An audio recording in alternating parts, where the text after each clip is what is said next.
എല്ലാവർക്കും ചിത്രാഞ്ജലിയിലേക്ക് സ്വാഗതം. സീബ്രകളെ കുറിച്ച് 5 കാര്യങ്ങൾ പറയാം. സീബ്രകൾ എൻഡേഞ്ചേർഡ് സ്പീഷീസ്, അതായത് നശിച്ചുകൊണ്ടിരിക്കുന്ന, അവരെ സംരക്ഷിക്കപ്പെടേണ്ട ജീവികളായിട്ടാണ് കണക്കാക്കുന്നത്. സീബ്രകൾക്ക് 65 km/h ഓടാൻ പറ്റും. അതുപോലെ നമ്മുടെ വിരലടയാളം പോലെ യുണീക്കാണ് അതിൻ്റെ ബ്ലാക്ക് ആൻഡ് വൈറ്റ് സ്ട്രൈപ്സ്. ഒന്നിനുള്ളതുപോലെ വേറൊന്നിനില്ല. ഈ ബ്ലാക്ക് ആൻഡ് വൈറ്റ് സ്ട്രൈപ്സ് ഉള്ളതുകൊണ്ട് കാമഫ്ലേജ്, അതായത് മറ്റ് ജീവികളിൽ ഒന്നും കാണാതെ രക്ഷപ്പെടാനായിട്ട് ഇതിന് പറ്റും.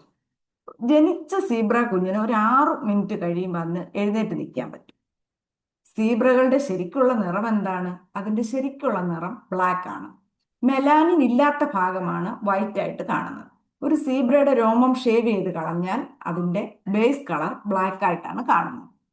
ഏകദേശം 300 തൊട്ട് 400 വരെ യുണീക്കായിട്ടുള്ള വരകൾ ഓരോ സീബ്രയ്ക്കും കാണാൻ പറ്റും. ഒന്നിനുള്ളതുപോലെ വേറൊന്നിനില്ല. ഇതിന്റെ വരകൾ ഇതിനെ ശത്രുക്കൾക്ക് കാണാൻ പറ്റാത്ത നിൽക്കാൻ സഹായിക്കും. അതുപോലെ ചില ചോര കുടിക്കുന്ന ജീവികൾ, അതിൽ നിന്നൊക്കെ ഇതിന് രക്ഷപ്പെടാൻ പറ്റും. സീബ്രകളുടെ ആയുസ് കാട്ടിലാണെങ്കിൽ 20 വർഷവും സൂവിലൊക്കെ ആണെങ്കിൽ ഒരു 40 വയസ്സ് വരെ അത് ജീവിക്കും.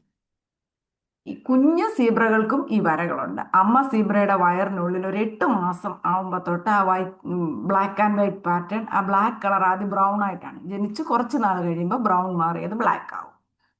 സീബ്രകളെ നമുക്ക് റൈഡ് ചെയ്യാൻ പറ്റുമോ? ഹോഴ്സിനെയൊക്കെ റൈഡ് ചെയ്യുന്ന പോലെ പറ്റത്തില്ല. അത് നമ്മളെ തൊഴിക്കും, കടിക്കും. മനുഷ്യരുമായിട്ട് അത്ര നല്ല ഫ്രണ്ട്ലി അല്ലെന്നാണ് അതിനെ റൈഡ് ചെയ്യാൻ പോയിട്ടുള്ളവരൊക്കെ പറയുന്നത്. എല്ലാവർക്കും നമസ്കാരം. സബ്സ്ക്രൈബ് ചെയ്യാത്തവരുണ്ടെങ്കിൽ